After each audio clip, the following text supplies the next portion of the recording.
प्रधानमंत्री नरेंद्र मोदी आज video conference के माध्यम से स्वामित्व योजना के अंतर्गत 65 लाख से अधिक संपत्ति कार्ड वितरित करेंगे। ये देश के गांवों के सशक्तिकरण और सुशासन यात्रा में महत्वपूर्ण कदम होगा। हमारे संवाददाता ने बताया है कि संपत्ति कार्ड 10 राज्यों और 2 केंद्र शासित प्रदेशों के 50,000 से अधिक गाँवों में वितरित किए जाएंगे। मध्य प्रदेश में आज ई वितरण कार्यक्रम के दौरान स्वामित्व योजना के अंतर्गत 15,63,000 से ज्यादा लाभार्थी प्रधानमंत्री से स्वामित्व कार्ड प्राप्त करेंगे। संसद का बजट सत्र 31 जनवरी से शुरू होगा। सत्र के पहले दिन राष्ट्रपति द्रौपदी मुर्मू लोकसभा और राज्यसभा की संयुक्त बैठक को संबोधित करेंगी। वित्त मंत्री निर्मला सीतारामन 1 फरवरी को केंद्रीय बजट पेश करेंगी। बजट सत्र का पहला चरण 13 फरवरी तक चलेगा, जबकि दूसरा चरण 10 मार्च से 4 अप्रैल तक होगा। रक्षा मंत्री राजनाथ सिंह ने रक्षा और सुरक्षा परिदृश्य में वैश्विक स्तर पर बढ़ते तनाव के मद्देनजर देश की आक्रामक और रक्षात्मक गतिविधियों को मजबूत करने की आवश्यकता पर जोर दिया है। कल नई दिल्ली में वर्ष 2024 को नेवल सिविलियंस के रूप में मनाने से संबंधित एक कार्यक्रम को संबोधित करते हुए उन्होंने कहा कि देश के रक्षा बलों की जटिलताएं समय के साथ बढ़ रही हैं। रक्षा मंत्री ने इस बात पर जोर दिया कि भारत सरकार हर मुश्किल घड़ी में सैनिकों के साथ खड़ी रहेगी। जो मैं सरकार की ओर से आपको इस बात का आश्वासन देता हूं कि हमारी फोर्सेस की मजबूती के लिए भारत सरकार को जो भी करना पड़े सरकार वह करेगी। आपके साथ भारत के 140 करोड़ नागरिक पूरी मजबूती के साथ खड़े हैं। आप और हम सब मिलकर न सिर्फ सामरिक दृष्टि से भारत को मजबूत बनाएंगे, बल्कि भारत की ओवरऑल ग्रोथ एंड डेवलपमेंट को भी एक नया डायमेंशन देने में कामयाब हो। रूसी सेना में कार्यरत कुल 12 भारतीय नागरिकों की मृत्यु हो गई है और 16 भारतीय नागरिक अभी लापता हैं। नई दिल्ली में कल मीडिया से बातचीत में विदेश मंत्रालय के प्रवक्ता रणधीर जायसवाल ने कहा कि केरल के बिनल बाबू की मौत दुर्भाग्यपूर्ण है। मंत्रालय ने उनके परिजनों के प्रति शोक संवेदना प्रकट की है। अंतर्राष्ट्रीय मुद्रा कोष IMF ने अगले 2 वित्त वर्षों 2025-26 और 2026-27 में भारत की विकास दर 6.5% रहने का अनुमान बरकरार रखा है।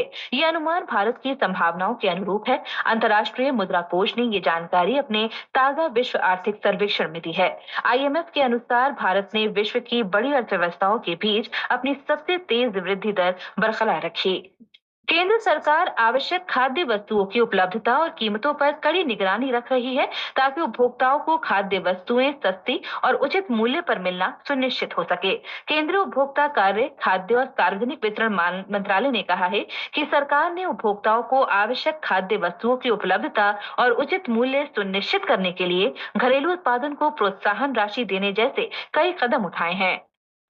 मुंबई पुलिस ने बॉलीवुड अभिनेता सैफ अली खान पर मुंबई के बांद्रा स्थित उनके अपार्टमेंट में चाकू से हमला करने के मामले में एक व्यक्ति से पूछताछ की है। वारिस अली सलमानी नाम का ये व्यक्ति बढ़ई का काम करता है और उसका हुलिया हमलावर से मिलता जुलता है। इमारत से भागते समय हमलावर की तस्वीरें CCTV कैमरे में कैद हुई थी। सैफ अली खान को हमले के बाद लीलावती अस्पताल में भर्ती कराया गया, जहाँ उनका ऑपरेशन हुआ और अब वे खतरे से बाहर है। पुलिस मामले की जाँच कर रही है। उधर महाराष्ट्र की गृह, राजस्व, ग्रामीण विकास मंत्री योगेश कदम ने कहा कि घटना के पीछे लूटपाट ही एकमात्र मकसद था और हमले में कोई अंडरवर्ल्ड गिरोह शामिल नहीं है।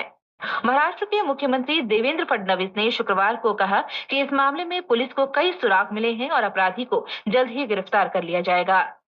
दिल्ली विधानसभा चुनाव के लिए नामांकन पत्रों की आज जांच की जाएगी। नामांकन भरने की प्रक्रिया कल समाप्त हो गई।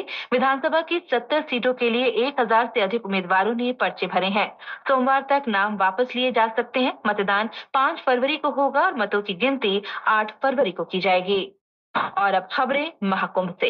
उत्तर प्रदेश के प्रयागराज में चल रहे महाकुंभ में बड़ी संख्या में श्रद्धालु पहुंच रहे हैं और त्रिवेणी संगम में पवित्र डुबकी लगा रहे हैं। हमारे संवाददाता ने बताया है कि लाखों लोगों के इस जमावड़े से न केवल प्रयागराज की प्रतिष्ठा बढ़ी है, बल्कि स्थानीय अर्थव्यवस्था और व्यापार में भी तेजी आई है।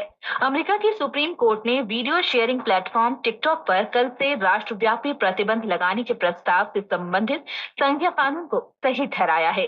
सुप्रीम कोर्ट ने कहा है कि चीन के स्वामित्व वाले इस सोशल मीडिया प्लेटफॉर्म को अमेरिका स्थित किसी मालिक को बेचे जाने तक ये प्रतिबंध जारी रहेगा। वहीं खो खो विश्व कप में मेजबान भारतीय पुरुष और महिला दोनों टीमें अपने अपने वर्ग के सेमीफाइनल में पहुंच गई हैं। दोनों ही टीमों ने पूरे टूर्नामेंट में शानदार प्रदर्शन कर अपने सभी मैचों में जीत हासिल की है और इसी जीत पर टीम की कोच डॉक्टर मुन्नी जून ने कहा कि विश्व कप के लिए टीमों ने पहले से ही अच्छी तैयारी की थी। उन्होंने सफलता का श्रेय मजबूत रणनीति और टीम वर्क को दिया। मौसम विभाग ने कहा है कि उत्तर पश्चिम भारत में कल तक घना कोहरा छाया रहेगा। घने कोहरे की स्थिति आज उत्तर प्रदेश और पश्चिमी राजस्थान के कुछ हिस्सों में रात और सुबह के समय और पंजाब, हरियाणा और चंडीगढ़ में बनी रहेगी। प्रधानमंत्री नरेंद्र मोदी द्वारा ऑटो एक्सपो का उद्घाटन करने का समाचार सभी अखबारों ने सचित्र प्रकाशित किया है। अमर उजाला लिखता है, प्रधानमंत्री बोले, ऑटो उद्योग का उद्देश्य भारत से 4 साल में आया 3 लाख करोड़ का विदेशी निवेश।